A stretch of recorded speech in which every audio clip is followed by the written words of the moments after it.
Corporate Board Member presents an informational webcast.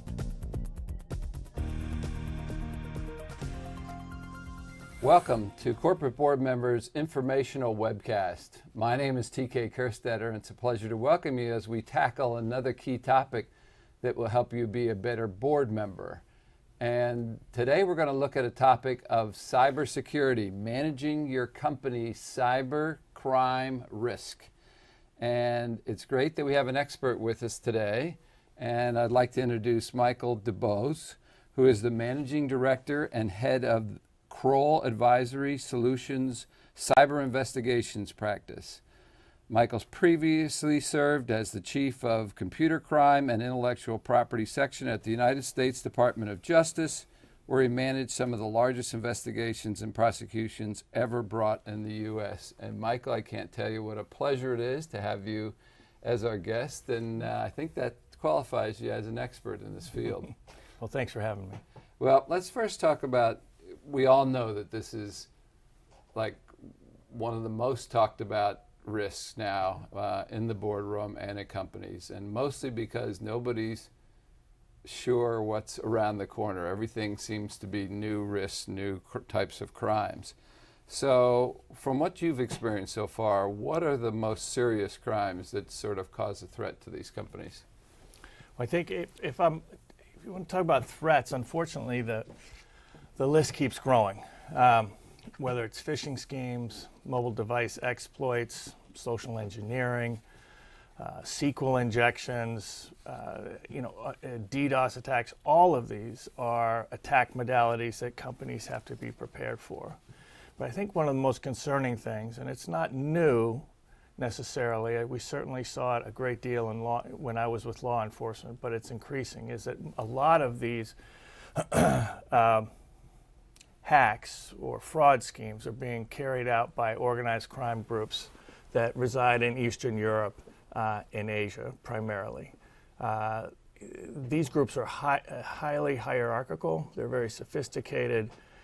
They recruit globally, and they literally suck millions, if not billions of dollars out of the United States each year through a whole range of fraud schemes.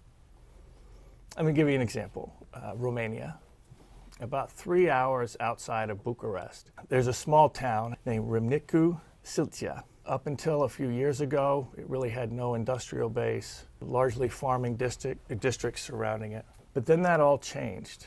So, I mean, everywhere you looked on the streets, you saw wealth. So what had changed? Well, there's really only one thing, which is that small Romanian town had become the home base for several of the largest organized crime groups engaged in these online fraud schemes, largely targeting U.S. citizens. That's not unique. That particular town, law enforcement named Hackerville, in part because of its rise in wealth. But that type of wealth is not unique, coming from Eastern Europe in particular. But as concerning as that is you have these organized groups, but at the same time you have this entire internet underground now, in which you essentially have a market for hackers for hire. Whether it's in these underground chat rooms, boards, other meeting places, hackers are simply, they're mercenaries. They're for hire. Whatever the cause, whatever the need, you can buy a hacker. You can buy an exploit. You can buy a particular type of malware that can infect, certain types of systems. You can buy the SQL injection for an Apache web server. Whatever it is that you want, you can buy. You don't need to be sophisticated. Essentially, you're outsourcing your hacking, right? So hacking has gone commercial. It's another commodity that can be bought and sold on the internet. Now that's a huge challenge for law enforcement for obvious reasons, but at the same time it's a real serious and increasing threat to companies who are trying to protect their sensitive data. Yeah. So if I'm sitting in the C-suite today, or I'm sitting on the board of directors, you sort of outlined the environment out there. What, as far as what we've experienced so far, what are the trends in what they're going after? Are they going after people's core systems? Are they going after credit cards? What do you see as sort of the major trends that are affecting companies today? Well, I'll just speak from a personal experience at Kroll, from the private sector, which is, and actually it's corroborated by what we were seeing in law enforcement as well. There's an increase in economic espionage, a dramatic increase. Certainly the FBI's numbers have gone up dramatically. We often are called into major defense contractors or others in the industry who are experiencing some type of breach. And after you go in and you investigate and you find the malware, you find the cause of the breach, more often than not, it's much broader than a specific instance. More often than not, it's been in their system for months and even years. It used to be hacking was kind of like hit and run. You get in, you get out, you get what you can get, but you get out before you're detected. But now, because of the sophisticated malware and the ability of the hackers to kind of hide their tracks and hide their existence in your system, it's become less hit and run, more like park and stay. That they get in, they stay, they observe, they exfiltrate sensitive data over time. That's happening more. It certainly is I think, well, in the industry it's called an advanced persistent threat, which I don't think that means much to someone on a board, but it's an APT. If you hear that, that's what they're talking about. They're talking about malware that's been on your system for a long period of time, that your IT security folks have not been able to uncover, which is not unusual. Over 75% of all breach victims have to be told they have a problem by someone outside the company, very often law enforcement or an ISP. So this happens all the time. In addition to the economic espionage, I think companies need to be worried about these hacktivism groups like Anonymous that are essentially hacking groups fairly loosely defined. In the past, they would disrupt company networks, they would hijack websites. They would essentially be a nuisance, a costly nuisance, but a nuisance to companies as well as governmental entities who have taken unpopular political positions or whatnot. Now these hacktivism groups, though, have become much more damaging, and they've inflicted much more damage on corporations. They've destroyed data. They've stolen data, sensitive data, and then posted it to the internet. They've actually exposed the names, the addresses, even the children's names of leading company executives for companies, and invited people to go to their home and seek retribution. It's a very serious kind of extortion in a way, and it's becoming more extremist. You're seeing more and more of this hacktivism, not by groups like Anonymous, but by religious and political groups globally. It's becoming more extremist. You're seeing more data destroyed. It's becoming more damaging to companies, and I don't see that slowing down. Yeah. I think that's going to keep increasing. And then finally, I have to mention the kind of rise in use of mobile devices in the workplace. Many expect to do their financial transactions and work-related transactions on their iPads, their smartphones, smart tablets. And as that happens, of course, those devices become prime targets for hackers. They follow the money. If they can get your account number and your password off your mobile device, so much the better. They don't need to infiltrate your laptop, right? So this is really increasing now. The mobile devices are the new frontier for hackers. We're seeing literally a quadrupling in the number of types of malware being produced for like Android phones and iPhones and whatnot year to year. And this is actually a real challenge for companies as well, not just because it has security risks for those devices, but the challenge to their IT security is significant. All of a sudden, you've gone from an IT security infrastructure where you're asking your experts to protect a defined network of laptops and desktops and that type of thing. Now all of a sudden you've greatly expanded that network to include personal mobile devices and other types of devices that everyone expects to be able to use on the road and at home and elsewhere.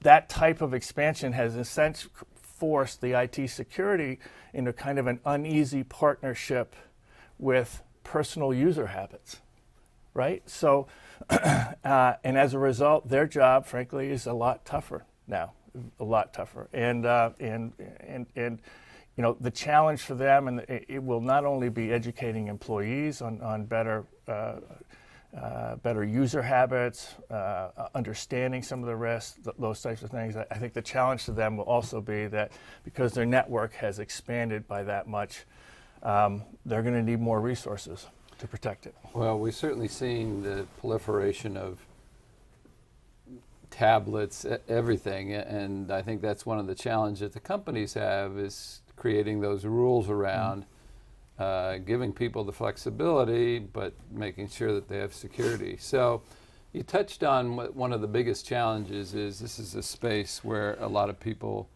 particularly a lot of people in the boardroom, aren't really familiar with all the nuances of all the social media and all the things that's coming and the risks that are associated with it. What do you find with your experience and with Kroll's experience to be the most common mistakes that companies make sort of in this cybersecurity space? Right. Well, there's several. One of the common mistakes is to assume that regulatory compliance equates with adequate network security. I think, unfortunately, the South Carolina Department of Revenue found that out the hard way.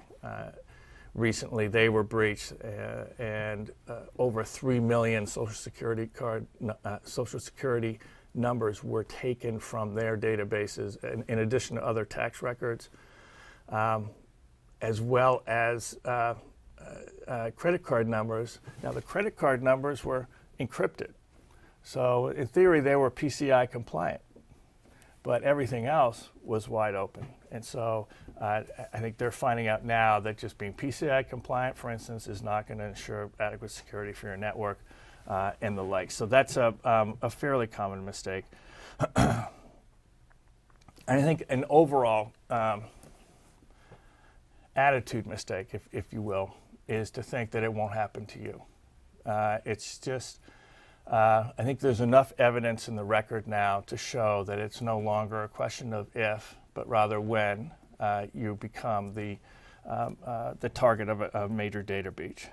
You have to assume that everyone's a target. It's large firms, it's smaller firms. Hackers go after low-hanging fruit. If they don't have to expend the energy to get into your system, they'll go to another system that's easier. So as a result, what we're seeing is more hacking activity gravitating towards the smaller to mid-sized firms, in part because their security networks, their security protocols are not as hardened as some of their larger competitors who maybe have suffered major breaches and then have adapted. So it's until they can kind of accept that and devote adequate resources to defending that, I think it really only takes a few relatively simple changes to network security to cause a huge difference in whether you become the target for these hackers, whether you become a little bit harder for them to breach than your next competitor. And those few changes, which aren't that expensive, can just make a huge difference in whether you become the next target. Yeah, it goes back to the old joke, when a bear's chasing you, you don't have to be the fastest, right. You just need to be faster than the slowest. That's exactly right, exactly right. We only have a couple minutes left, Mike, but I want to make sure that I ask you, if you were sitting with the board of directors today, the C-suite, and had to offer some advice about cybersecurity, some simple sort of calls to action, what advice might you give them to sort of be not that lowest hanging fruit? Right. Well, a good place to start is by commissioning a comprehensive data risk, cyber risk assessment from a third-party firm. You need to know what your vulnerabilities are, and then you need to know whether your security protocols are in line with industry best practices. You essentially need to know the state of play, and then you can work to improve that. So it's a good place to start, is getting a thorough data risk assessment. And the hundreds of those assessments that Kroll has done, there's never been one where the network security couldn't have been improved. And then more generally, I think if you accept the inevitability argument, I think you have to then also accept that cybersecurity needs to be one of the highest priorities in any organization. And that's happening. It really takes a change in corporate culture. A change in corporate culture that unfortunately doesn't often occur until after disaster is struck, but it is happening. Until cybersecurity becomes as important and gets board review and gets C-suite executive responsibility assignment, until it becomes that level to boards and CEOs, until it becomes as important as EBITDAs and profit margins, I think unfortunately we're going to continue to see a large number of major breaches that really could have been avoided. Yeah. Well, if I can offer a little advice here, it is always wise for a board, particularly in this space, to do some benchmarking, to make sure that somebody comes in, verifies what they're being told relative to their own security people, understand, get some third-party confirmation that your in-house really has their arms around what's happening here. I think that's a very valuable thing to do, not just in IT, but in compliance or FCPA or anything where there's a big risk associated with it. And certainly we have seen that cybersecurity is a big risk. So Mike, I just want to thank you for bringing your expertise here for our webcast today. And that will conclude our Corporate Board Member Informational webcast. We hope that you'll join us for the next one when we take a look at a critical topic that'll help you be a better board member. And we'll see you then. This has been a presentation of Corporate Board Member, an NYSE Euronext company.